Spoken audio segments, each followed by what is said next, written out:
សូមឲ្យបងប្អូនជួយshare វីដេអូនេះបានច្រើនសៀមវាធ្វើបាបយើងបងប្អូនជនភៀសសឹកឡើងច្រើនណាកងទ័ពក៏ពិបាកខ្លាំងក្នុងការទប់ទល់ជាមួយ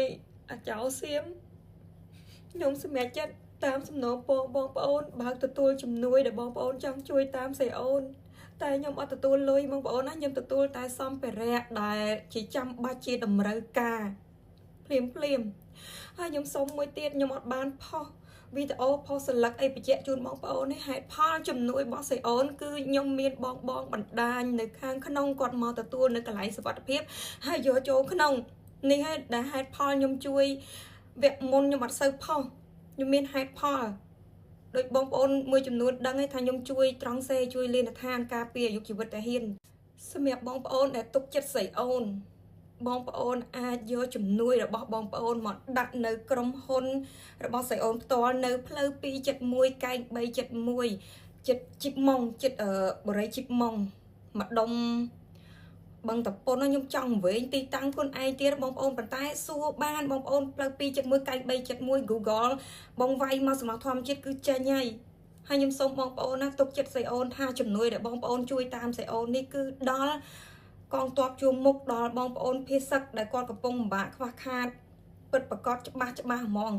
អត់បាត់ទៅណាហើយជំនួយនេះអត់ឲ្យបងប្អូនខកចិត្តខកអំណងទេបើបងប្អូនមកជួបស្រីអូនផ្ទាល់នៅក្រុមហ៊ុនខ្ញុំអាចឲ្យបងប្អូនឃើញរូបភាពអីចឹងទៅប៉ុន្តែបើឲ្យខ្ញុំផុសជាសាធារណៈខ្ញុំអត់អាចផុសទេព្រោះអីយើងត្រូវការពារសុវត្ថិភាពទាំងបងខ្ញុំតែអ្នកជូនជំនួយទាំងកងទ័ពជួមមុខទាំងបងប្អូនភៀសសឹកយើងត្រូវការពារសុវត្ថិភាពគាត់ខ្លាំងណា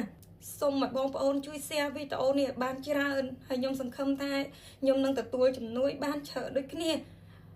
ម្សិលមិញឆាតមកខ្វះទឹកខ្វះអីច្រើនខ្ញុំដាក់ទឹកទៅ2000យួរភ្លាមខ្វះច្រើនខ្ញុំឃើញផ្ទាល់ខ្ញុំឃើញរូបភាពផ្ទាល់ខ្ញុំទំនាក់ទំនងមួយពួកគាត់ផ្ទាល់ហើយបងខ្ញុំខ្លះគឺអត់ចេញមុខទេគាត់អត់ចេញមុខហ្មងព្រោះធ្វើការងារសម្ងាត់ហ្នឹងគឺអត់បញ្ចេញមុខបានទេដូចបងដែលគាត់ទទួលជំនួយពីខ្ញុំផ្ទាល់ហើយទៅធ្វើលេនឋានឲ្យខ្ញុំទៀតហ្នឹងគឺសុទ្ធតែបងប្អូនមិនដែលឃើញមុខគាត់ទេតតែយើងអ្នកធ្វើការផ្ទាល់អញ្ចឹងណាអញ្ចឹងលក្ខការសម្ងាត់ណាបងប្អូនសុវត្ថិភាពជំនួយដល់កងទ័ពជួមមុខបងប្អូនភៀសសឹកគឺច្បាស់ហ្មងសូមឲ្យបងប្អូនទុកចិត្តស្រីអូនខ្ញុំគិតឡើងវិញថាបើខ្ញុំជួយតែឯង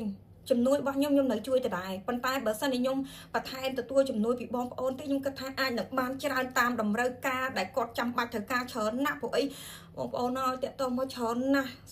ខ្វះជំនួយច្រើនណាស់បងប្អូនអញ្ចឹងខ្ញុំក៏សម្រេចចិត្តបើទទួលជំនួយហើយមិនទទួលលុយហ្នឹងគឺខ្ញុំមានហេតុផលព្រោះអីខ្ញុំអត់បានអាប់ដេតជូនបងប្អូនទេអញ្ចឹងខ្ញុំមិនហ៊ានទទួលលុយបងប្អូនទេជាក់ស្ដែងខ្ញុំទទួលលុយតែបងប្អូនចិត្តស្និទ្ធរបស់ខ្ញុំហ្មងដែលគាត់ទុកចិត្តខ្ញុំគាត់ស្គាល់ខ្ញុំច្បាស់ខ្ញុំទទួលតែសម្រាប់ជំនួយទូទៅទទួលលុយបងប្អូនអត់ទទួលទេបងប្អូនកុំប្រកែប្រកាន់ណាបងណាជួយ share វីដេអូបានច្រើនបងប្អូនទាំងបងទាំងខ្ញុំលក្ខណៈលើថប់ទៅហើយមែនតើណាថប់